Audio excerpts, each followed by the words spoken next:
Hello बच्चों, नमस्कार। आप सभी का स्वागत है आरके स्टडी पॉइंट पे।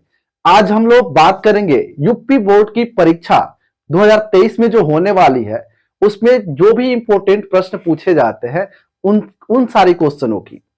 जैसे कुछ प्रश्न ऐसे होते हैं जो फिक्सेबल होते हैं, जो लगभग 90 या 98% तक चांसेस होते हैं उसके आने के। ऐसे ही साइंस के कुछ टॉपिक्स भी है जो एकदम आने के चांसेस होते हैं। जैसे बात कर रहे हैं हम अभी श्रेणी क्रम संयोजन और समांतर क्रम संयोजन। जो प्रतिरोधों का श्रेणी क्रम संयोजन होता है और समांतर क्रम संयोजन होता है, ये हर साल पूछे जाते हैं। तो क्यों ना हम इस प्रश्न को अच्छे से समझ ले और यहाँ पे तैयार कर ले, ताकि एग्जाम में आपका 4 नंबर या 6 नंबर पक्का हो जाए। चलिए हम लोग बात करते हैं समान प्रतिरोधों का के संयोजन पर। देखिए, प्रतिरोधों का जो संयोजन होता है वो दो तरीके से होता है। एक पहला होता है श्रेणी क्रम संयोजन। श्रेणी क्रम संयोजन। श्रेणी क्रम संयोजन में आपका सूत्र हो जाता है ये R equal to R1 plus R2 plus R3 plus dot dot. अब ये निर्भर करता है ना कि कितने प्रतिरोध आप इसमें ऐड कर रहे हैं। कभी कभी आपसे जो है कि कह देता है कि 4 प्रतिरोधों को जोड़ करके इसका निगमन कीजिए। तो जब 4 कहेगा तो हम 4 प्रतिरोध यूज करेंगे। अगर कुछ नहीं बोलता है तो आप 3 प्रतिरोध को यूज करके आप उसको जो है कि उसका निगमन कर सकते हैं, जिसमें R ये तुल्य प्रतिरोध हो जाता है और ये जो है कि परिपथ में लगे हुए प्रतिरोध हो जाते हैं। और दूसरा जो टाइप्स होता है वो होता है समांतर क्रम संयोजन। समांतर क्रम संयोजन। समांतर क्रम संयोजन, इसका जो फॉर्मूला होता है वो होता है 1/r equal to 1/r1 plus 1/r2 plus 1/r3। इस तरीके से ये होता है। तो अभी हम लोग इसी का निगमन करेंगे। ये बड़ा ही इंपॉर्टेंट होता है, अक्सर परीक्षाओं में ये पूछी जाती है।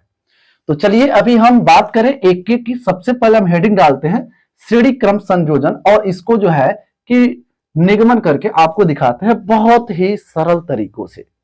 तो आपको जो है कि वीडियो को अंत तक देखना है, ताकि ये आपका 4 नंबर और 6 नंबर पक्का हो जाए। और ये एग्जाम में आपको जो है कि 100% तो कुछ नहीं होता, लेकिन 90% इसके आने के चांसेस है इस बार। तो चलिए हम लोग इसको मिटाते हैं और आगे बढ़ते हैं। सबसे पहले हम बात करेंगे इसमें कि इस प्रतिरोधों को जोड़ा कैसे जाए। सबसे पहले आप जब तक जोड़ोगे नहीं तब तक इसका निगमन कैसे करोगे। तो चलिए हम बताते हैं आपको कैसे जोड़ना है। पहले हेडिंग लिख लेते हैं।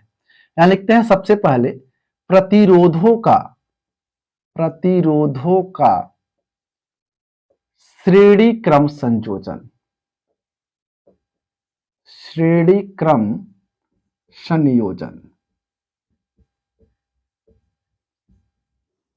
देखिए, परीक्षा में जो भाषाएं होती हैं जो आप याद करके जाते हो वो सारी चीजें भूल जाती है। जो याद रह जाता है वो होता है फिगर। तो सबसे पहले आपको इसका फिगर जानना है। लेकिन फिगर में भी आपको यह जानना है, हमेशा कंफ्यूजन रहता है कि कौन सा श्रेणी क्रम है और कौन सा समांतर क्रम है। लेकिन इसके लिए आपको परेशान नहीं होना है।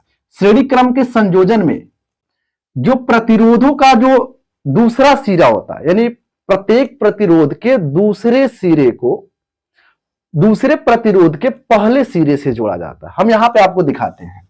जैसे मान लीजिए ये कोई प्रतिरोध है, मान लीजिए पहला प्रतिरोध है, इसका नाम हम R1 अगर देते हैं, तो इस प्रतिरोध के दूसरे सिरे को, ये है दूसरा सिरा, दूसरे सिरे को दूसरे प्रतिरोध के पहले सिरे से ऐड करते हैं। जैसे मान लीजिए ये वाला दूसरा प्रतिरोध है, तो ये दूसरे प्रतिरोध का हम पहले सिरे से ऐड कर रहे हैं। इस तरीके से हमको 3 प्रतिरोध ऐड करने हैं। तो चलिए एक हम इधर ऐड कर लेते हैं, इसको R2 बना लेते हैं। तो यहां से हम एक प्रतिरोध ऐड कर लेते हैं। तो इस तरीके से ये 3 प्रतिरोध श्रेणी क्रम में हम लोगों ने जोड़ दिया है। अब यहाँ पे जो है कि आपको क्या करना है कि यहाँ पे एक परिपथ बना लेनी है। जैसे एक बैटरी से आपको जोड़नी है, इस तरीके से आपको बैटरी से जोड़ देनी है। जैसे यहाँ पे हम कर लेते हैं, ये प्लस कर लेते हैं और ये एक और लगा देते हैं इस तरीके से, और यहां पे एक लगा देते हैं कुंजी।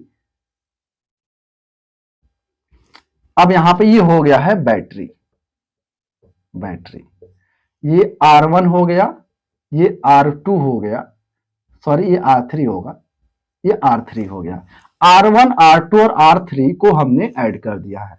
अब भाषा की बात करें तो आपको कैसे भाषा लिखनी है, देखिए लिखेंगे आप लोग कि तीन प्रतिरोधों को श्रेणी क्रम में जोड़ने के लिए प्रत्येक प्रतिरोध के दूसरे सिरे को दूसरे प्रतिरोध के पहले सिरे से जोड़ते हैं।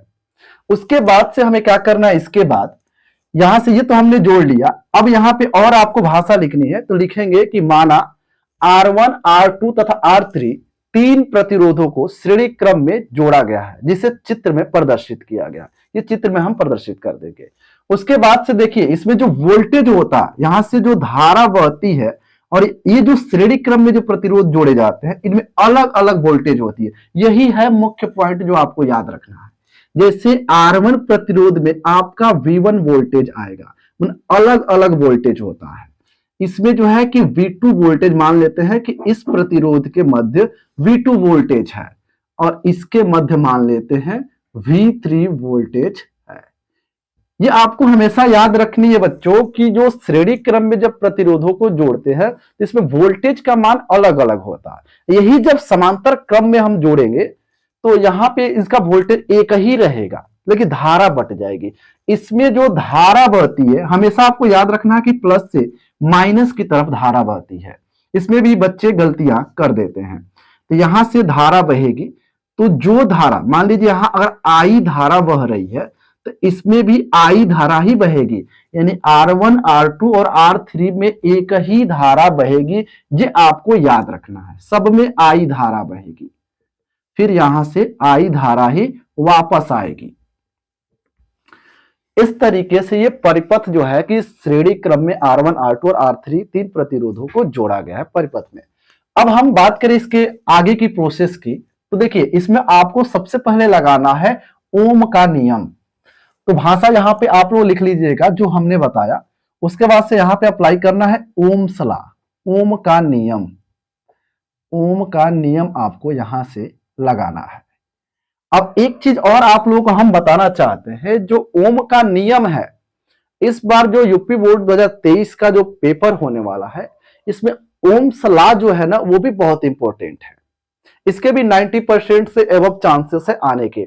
और इसके साथ आपको एक और भी चीज जोड़ेगा, वो है जो है कि ओम का नियम पूछेगा और साथ में आपका इसका सत्यापन भी पूछेगा। तो ये आपको याद रखना है, ये ओम का नियम और ये श्रेणी क्रम संयोजन समांतर क्रम संयोजन आपको याद रखना है।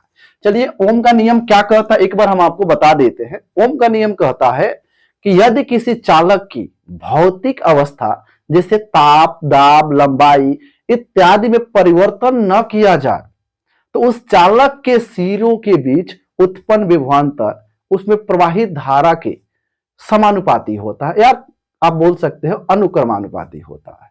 जैसे कहने का अर्थ है जो वोल्टेज होता है वो धारा के समानुपाती होता है। इसी को जब आप लोग ये सिंबल हटाते हैं तो यहाँ पे बराबर आता है और एक रेजिस्टेंस आर आता है, यानी V बराबर आई आर हो जाता है। ये V बराबर आई आर ही ओम का नियम कहलाता है, ये आपको याद रखना है। इसको आप चाहो तो यहाँ पे इक्वेशन नंबर 1 बना सकते हो। लेकिन एक चीज और है, ये जो R1 के बीच में जो वोल्टेज आ रहा है उसका वो तो V1 हो जाएगा, ये R1 के बीच में जा रहा है इसलिए यहाँ पे R1 हो जाएगा। अब इसको बना देंगे इक्वेशन नंबर 1। ऐसे V2 का मान निकालेंगे तो ये हो जाएगा V2 इक्वल टू IR2। एक चीज आप गौर करिएगा, देखिए सब में हम I लिख रहे हैं, इसलिए I लिख रहे हैं ना क्योंकि सब में एक ही धारा बह रही है, ठीक है। उसके बाद से V3 में जो है कि R3 जो है कि प्रतिरोध लगा हुआ है, यानी V3 बराबर R3 में V3 वोल्टेज बह रही है, तो यहां से हो जाएगा IR3। इक्वेशन नंबर इसको 2 बना लीजिए और इसको इक्वेशन नंबर 3 बना लीजिए। अब आपको क्या करना है, यहां पे चूंकि बैटरी का जो संपूर्ण वोल्टेज होगा वो तो V होगा ना, इसका वोल्टेज V मान लेते हैं, क्योंकि इसी वोल्टेज से ही तो V1 V2 V3 बटा हुआ है। यानी यहां पे आप चाहो तो एक भाषा यहां पे लिखना है आपको कि यदि बैटरी का वोल्टेज, यहां चलिए लिख देते हैं, यदि परिपथ में लगे, परिपथ में लगे बैटरी का वोल्टेज, क्या बैटरी का विभवांतर, विभवांतर V हो तथा इसका तुल्य प्रतिरोध R हो, इसका तुल्य प्रतिरोध, तुल्य प्रतिरोध R हो, तो क्या होगा, यहां से दो आपको चीजें मिलेगी। पहला तो मिलेगा जो वोल्टेज होगा वो सारी वोल्टेज के योगफल के ही बराबर होगा, क्योंकि बैटरी जो वोल्टेज बनाएगी उसी वोल्टेज का तो यूज ये तीनों प्रतिरोध करेंगे ना। इसका मतलब ये तीनों वोल्टेज जुड़ के फिर जो है कि V ही तो बनेंगे, V से ही तो V1 V2 V3 में बटा हुआ है। इसलिए यहाँ पे V का जो मान होगा वो V1 प्लस V2 अब प्लस V3 होगा। तो इसको आप इक्वेशन नंबर 4 बना लेंगे। लेकिन एक चीज इसमें और मिलेगा, जब ओम का नियम आप प्रयोग करेंगे तो जो परिपथ का जो वोल्टेज है, परिपथ का जो वोल्टेज होगा वो तुल्य प्रतिरोध और आई के गुणनफल के बराबर होगा। इसको आप लोग इक्वेशन नंबर 5 बना लीजिए और इसको चाहो तो आप लिख सकते हो ओम के नियम से, ओम के नियम से। अब यहां पे आपको ज्यादा मेहनत नहीं करना है, equation first second third fourth और 5 को ले लेना, लिख देंगे यहाँ पे इक्वेशन, चाहे यहाँ पे समीकरण आप लिख दीजिए, हिंदी में लिखना है। तो समीकरण 1 2 3 5 तक है, 4 तथा 5 से जब सबको आप मिलाओगे तो देखिए V के जगह पर रखेंगे I इंटू R और V1 के जगह यहां पे V1 plus V2 plus V3 तीनों आपको जोड़ना है। तो यहां से क्या हो जाएगा, V1 के जगह रखेंगे I R1 प्लस यहां V2 के जगह रखेंगे I R2 plus I R3। अब देखिए सब में I कॉमन है तो आप यहां से I कॉमन कर लेंगे तो ये हो जाएगा I R equal to I into R1 plus R2 plus R3। I से I कैंसिल हो जाएगा और ये जो रिजल्ट मिलेगा आपको वो मिलेगा R equal to R1 plus R2 plus R3। यही है जो है कि श्रेणी क्रम संयोजन। और बच्चों ये रहा आप लोगों का श्रेणी क्रम संयोजन का निगमन। देखिए कितना आसान है, आसान के साथ साथ आपको आसानी से नंबर भी दे रहा है। तो क्यों ना इस ऐसे ही क्वेश्चंस को हम सबसे पहले तैयार करें, फिर जो है कि कठिन वाले क्वेश्चन की तरफ हम आगे बढ़े। तो सबसे पहले आप लोग कीजिए इसको तैयार और साथ में आप लोग इसका स्क्रीनशॉट भी कर लीजिए। अभी हम बताते हैं इसके बाद समांतर क्रम संयोजन को। तो अब हम लोग बात करते हैं प्रतिरोधों का समांतर क्रम संयोजन। देखिए प्रतिरोधों का समांतर क्रम संयोजन में कैसे जोड़ेंगे ये सबसे पहले देखते हैं। देखिए यहां पे भी हमने 3 प्रतिरोध लिया है। आपके एग्जाम में यदि 4 प्रतिरोध आता है तो आपको नीचे 1 प्रतिरोध बढ़ा देना है और कुछ नहीं करना है, प्रोसेस सेम वही रहेगा, एक इक्वेशन आपका बढ़ जाएगा। अब देखिए यहां पे 3 प्रतिरोधों को कैसे जोड़ेंगे, इसके लिए आपको क्या करना है कि यानी कहेंगे कि समांतर भाषा भी आप लोग देखते चलिए ताकि भाषा भी तो लिखना रहेगा ना। आपको क्या करना है, कहेंगे कि प्रतिरोधों को समांतर क्रम में जोड़ने के लिए प्रतिरोधों के पहले सिरे को, माने प्रत्येक प्रतिरोध के पहले सिरे को एक बिंदु से तथा प्रत्येक प्रतिरोध के दूसरे सिरे को दूसरे बिंदु से जोड़ते हैं। यानी कहने का अर्थ है प्रत्येक प्रतिरोध का मतलब सभी प्रतिरोधों की बात कर रहा है, जैसे R1 R2 R3 सभी प्रतिरोधों का जो पहला सिरा है उसको यहां पे किसी एक बिंदु से जोड़ा गया है। इसी प्रकार प्रतिरोधों के मतलब प्रत्येक प्रतिरोध के जो दूसरे सिरे हैं उसको किसी दूसरे बिंदु से जोड़ा गया है। लेकिन जो इसके पहले वाला हम लोग श्रेणी क्रम पढ़ रहे थे उसमें ऐसा नहीं था।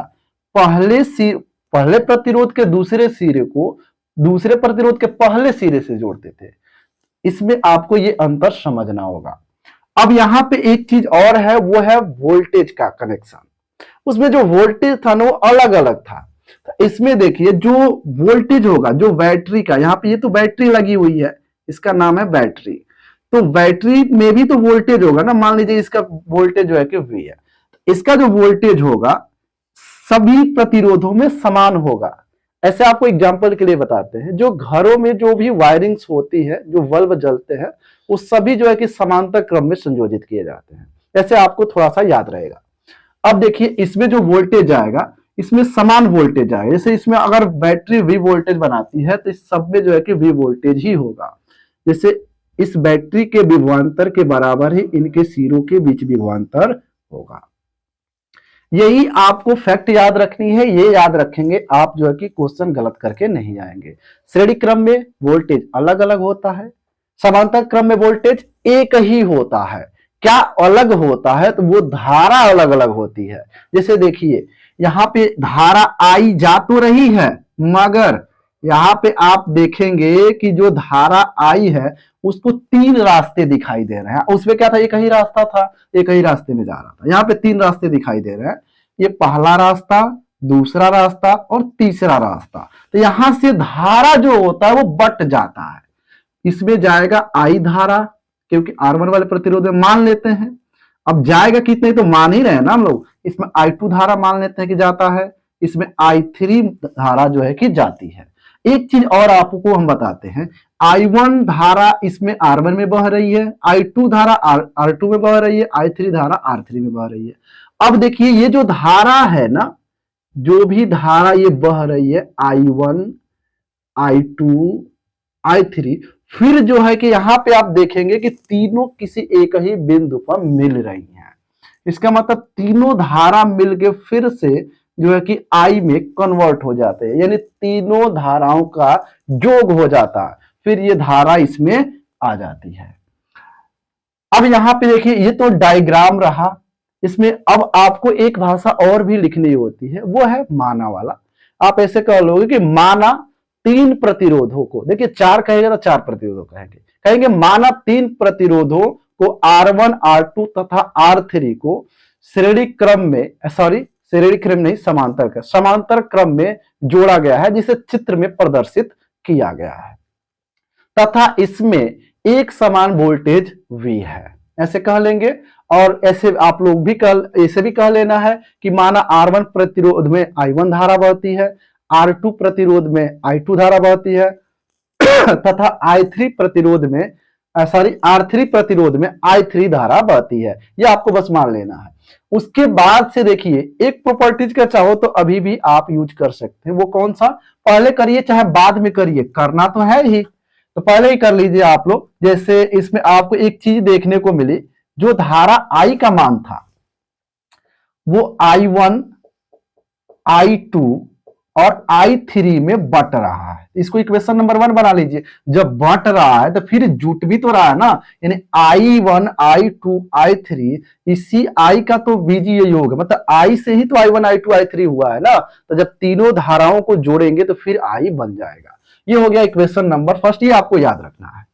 उसके बाद से जैसे उसमें ओम का नियम हम लोग लगाए थे ना, इसमें भी लगाएंगे, लिखेंगे ओम के नियम से।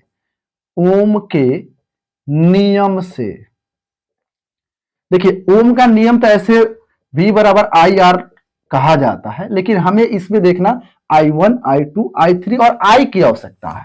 तो आप लोग यहां से बदल लीजिएगा, यहाँ पे I बराबर हो जाएगा V बट्टा R। तो यहां से I1 बराबर क्या हो जाएगा, तो I1 बराबर हो जाएगा, यहां से वोल्टेज चूंकि सब में एक ही है तो V लिखेंगे, और R1 में बह रहा है तो R1, इक्वेशन नंबर सेकेंड। ऐसे ही I2 बराबर V बट्टा R2, equation number third. I3 बराबर V बट्टा R3, इक्वेशन नंबर 4। ऐसे ही अगर 4 होता तो I4 हो जाता। अब यहां पे वही बात लिखेंगे, यदि यदि बैटरी का वोल्टेज चाहे से विभवांतर कर सकते हैं, विभवांतर V हो तथा तुल्य प्रतिरोध R हो, तथा तुल्य प्रतिरोध आर हो तो क्या मिलेगा आपको? देखिए ये वाला कनेक्शन तो पहले हमने लिख लिए हैं, यहां से क्या मिलेगा वही, यानी आई बराबर भी बट्टा आर, किससे? तो ओम के नियम से। आप चाहो तो दो जगह ऐसे लिख सकते हो। क्योंकि देखना आप लोगों को कॉपी का भी ध्यान रखना है, ऐसे ही नहीं कि ऐसे ही बिना भाषा के लिखते चले जाइए और कॉपी ऐसे ही बिखरी जैसे दिखाई दे, ऐसा नहीं करना। तो आई बराबर क्या होगा? भी बट्टा आर। इसको इक्वेशन नंबर 5 बना लीजिए। देखिए उसमें भी 5 इक्वेशन बने थे, इसमें भी 5 बने हैं। देखिए I1 में ये सारा मान रख देना है, तो आप चाहो तो ऐसे लिख सकते हो कि समीकरण एक में, समीकरण एक में किसका मान रखना है? I1, चाहे ऐसे सब लिख सकते हैं, समीकरण एक सबको ले लीजिए ऐसे, समीकरण एक, दो, तीन, चार तथा समीकरण 5 से, ऐसे भी आप कर सकते हो। करना क्या है? तो आई के जगह पर ये वाला मान रखना है, तो ये हो जाएगा भी बट्टा आर बराबर, ये देखिए उसके बाद से I1 के जगह रखेंगे तो भी बट्टा R1 प्लस भी बट्टा R2 प्लस भी बट्टा R3, इस तरीके से आपको देखने को मिलेगा। अब देखिए चूंकि भी से सारा भी डिवाइड हो जाएगा तो बचेगा 1 upon R equal to 1 upon R1 plus 1 upon R2 plus 1 upon R3। ये रहा समांतर प्रतिरोधों का समांतर क्रम संयोजन। इसको आप लोग कर लीजिए स्क्रीनशॉट, ताकि आपका एक बेहतर नोट्स बन सके। क्योंकि अभी तो नोट्स बनाने का टाइम नहीं रहा आपके पास, वैसे उम्मीद है कि आपको श्रेणी क्रम संयोजन और ये जो समांतर क्रम संयोजन हमने बताया वो आपको अभी तक याद हो गया है, और ज्यादा हमने भाषा का प्रयोग इसमें नहीं किया है, बहुत ही नॉर्मल तरीके से ये आपका जो है कि हमने करा दिया है। सबसे जरूरी चीज इसमें क्या है, तो आपको इसका जो है कि चित्र आपको याद रखना है, दोनों का चित्र आपको याद रखना है, आपको कंफ्यूज नहीं होना है। कंफ्यूजन कहां होती है हम आपको बताते हैं। कंफ्यूजन होता है ये श्रेणी क्रम संयोजन में विभवांतर अलग अलग होता है या नहीं होता। तो देखिए श्रेणी क्रम संयोजन में विभवांतर अलग अलग होता है, और समांतर क्रम जो ये है इसमें विभवांतर एक ही होता है, यानी वोल्टेज एक ही होता है। ये ऐसे आपको याद रखना है। अब आगे हम लोग बात करेंगे बहुत ही जल्द इस पर, जो भी इंपोर्टेंट प्रश्न है, जो न्यूमेरिकल्स है, जो एग्जाम की दृष्टि से इंपोर्टेंट है, उसको हम लेके आएंगे। तो आप लोग ज्यादा से ज्यादा अपने दोस्तों के पास शेयर कीजिए, ताकि उन लोगों का भी अच्छा नंबर आ सके। और बहुत ही जल्द हम आपके साथ जो है कि नए क्वेश्चंस के साथ आते हैं जो इंपॉर्टेंट है। थैंक यू आज के लिए।